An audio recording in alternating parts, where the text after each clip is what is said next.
Hello mga kag-grow together. Ayan, dito po sa channel ko. Meron po ako talagang channel na daily mga tutorial video. Ayan, Daisy Street 25. And dito sa Grow Together, nagtatanim po ako.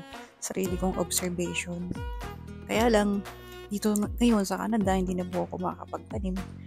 So, ayan, kaya, ayan, nag-upload ako ng video. Siguro ito na yung last na makapagtanim tayo dito. Maybe next summer na tayo makakapagtanim.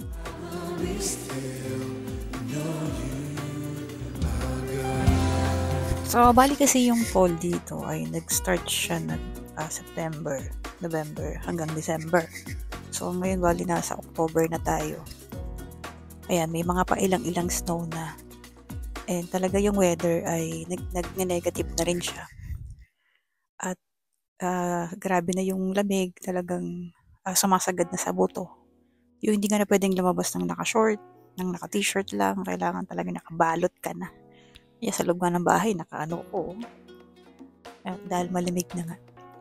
And then, alam ko last year, yung month ng November, ayan is, marami din talaga yung snow.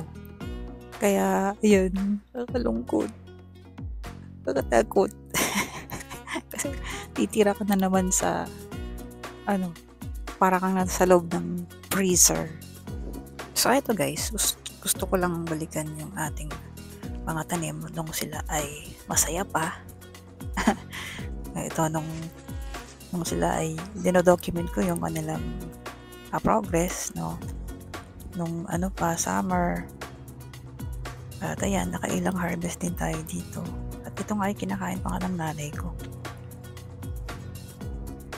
At ito na yung present. Siyempre, malungkot tayo.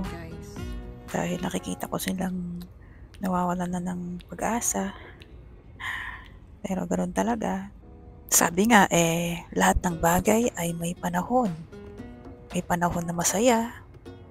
May panahon na malungkot. May panahon na sakto lang. Pero syempre, wag mawawalan ng pag-asa kasi laging mayroong darating na mas maganda. Kaya, 'di ba? So ito yung half timba na ito na kamatis hindi na rin siya nagtuloy kasi nga malamig na. Kaya ayan, sinimulan ko na silang kunin, i-harvestin kahit na masakit sa ating kalooban. It hurts, no? It hurts see them like this na nalalanta na sila. Pero syempre, thank you pa rin kay Lord. O kahit pa paano, may bunga pa rin tayo nakuha. Be thankful always. O yan, salamat sa inyong mga bunga. So ayan, bali napitas na natin yung mga bunga. Pero meron pang natira naman doon. Hindi ko alam kung magtutuloy pa yung bunga niya. So, pero sa tingin ko hindi na kasi kailangan ng sikat ng araw pag yung bunga. Pero yung yung tawag dito, yung strawberry yan, nag-ano pa siya. Kahit pa paano nagbubunga pa siya. And mas masarap yung maniba. Kaya kinukuha ko kahit hindi pa siya red. So yun, so na-experience na natin magtanim dito kumpara sa Pinas. Ay, yung timer nung selfie. Nagre-review tayo.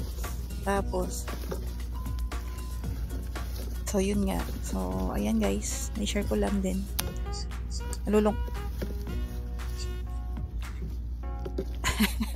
So nalulungkot ako kasi nga yun, wala na akong hindi naman ako pwede magtanim dito, kasi hindi rin naman magiging matindi yung sikat ng araw kahit na magtanim pa ako.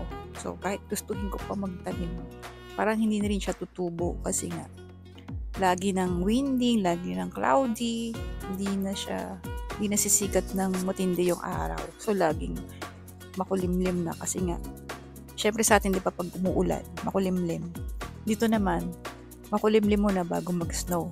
So ganun siya. So wala na talagang araw or hindi na talaga makakapagtanim. So ayan guys, na-share ko lang naman yung aking saloobin na malungkot ako dahil sa weather ngayon. So So, para at least magaanan yung aking pakiramdam. Ayan, maraming salamat sa panonood. For reaching this far. Ayan, maraming salamat. Thank you for watching and see you to my next. Bye!